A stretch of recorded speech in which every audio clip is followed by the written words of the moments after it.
All right, let's dive right into this explainer. Grab your safety inspector hats because today we're investigating the dramatic January 2023 Carus Chemical Company fire in LaSalle, Illinois. And we're going to do this by running a direct side-by-side audit. We'll be comparing the company's highly polished public claims against the stark, totally unfiltered reality of official, heavily redacted OSHA documents. So how exactly does a routine cleanup spark a catastrophic chemical warehouse fire? To figure that out, we really have to look past the PR statements and audit the actual emergency and cleanup procedures that were happening on the warehouse floor that morning. But first, to understand the stakes of our audit, we need to talk about what Carus actually manufactures and why it requires such insanely strict safety protocols. They're an industry leader in making potassium permanganate.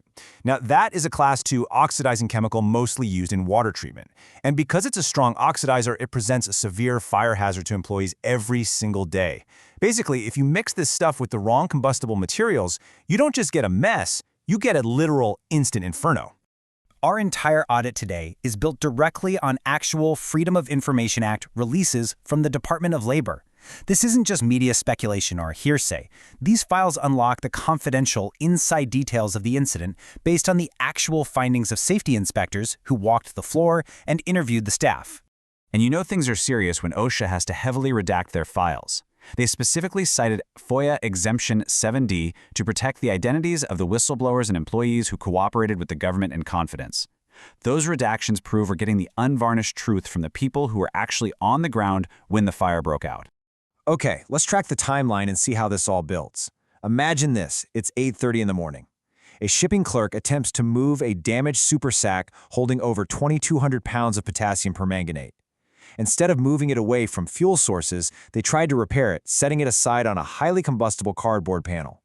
Then, half an hour later, instead of lifting it up, the clerk used a forklift to push that massive 1-ton load and the cardboard straight across the floor.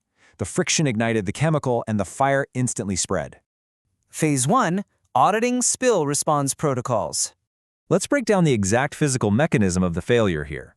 The product data sheets for potassium permanganate explicitly tell end users to avoid contact with combustible materials.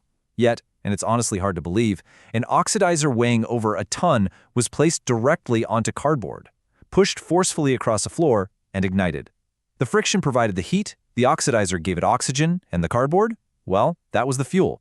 It's a textbook fire triangle created right on the warehouse floor. Now here is where it gets really interesting. On one hand, you have Carus's public FAQ page, released after the fire, assuring the community they used a standard operating procedure that was perfectly allowable under the law. But then you look at OSHA's raw investigative text, which states point blank that Carus failed to adequately address incompatible materials used in packaging and shipping. The PR statement absolutely contradicts the official safety audit. When you dig into the official findings, there's a pretty clear, dangerous pattern of unsafe storage. This wasn't just a one-off mistake with a piece of cardboard. Flexible super sacks were routinely set directly on untreated wooden pallets, with combustible cardboard inserts placed right in between. The daily, standard storage conditions basically violated the chemical's own safety data sheets. Phase 2. Evaluating employee training efficacy. So the company publicly claimed everyone was fully trained in hazard comms and spill response, right? But when OSHA investigators interviewed the Director of Environmental Health, Safety, Security, and Quality, Corey Peruba, he couldn't even comment on why their spill control plan totally failed to address combustible materials. I mean, if the Director of Safety couldn't answer that, how could the workers on the floor possibly be adequately trained? And these real-world actions totally prove those training blind spots. Employees actually thought it was acceptable to stage a massive chemical spill on cardboard. They thought it was safe to push a 1-ton load of an oxidizer across the floor. On top of that, witnesses said the warehouse aisles were packed so tight they were only 3 feet wide, which severely limits emergency movement. Plus, a production supervisor wasn't even aware if their pallets were treated for fire resistance.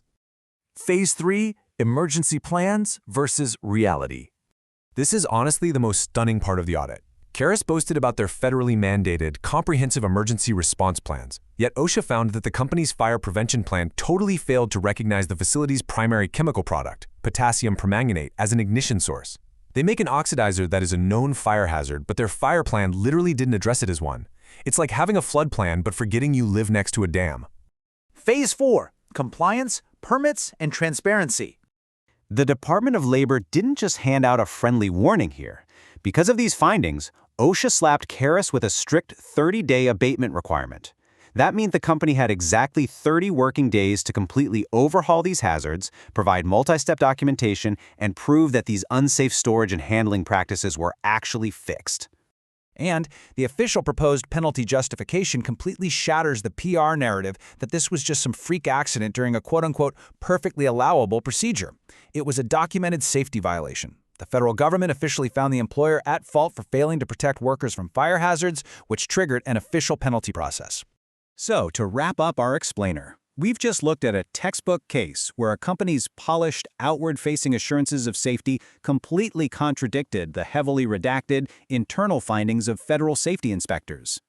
When a PR department claims a procedure was perfectly safe, while an OSHA audit hits them with abatement mandates and penalties for severe safety gaps, it really begs the question, how secure are the emergency procedures protecting the workers and the communities living right in the shadow of these facilities?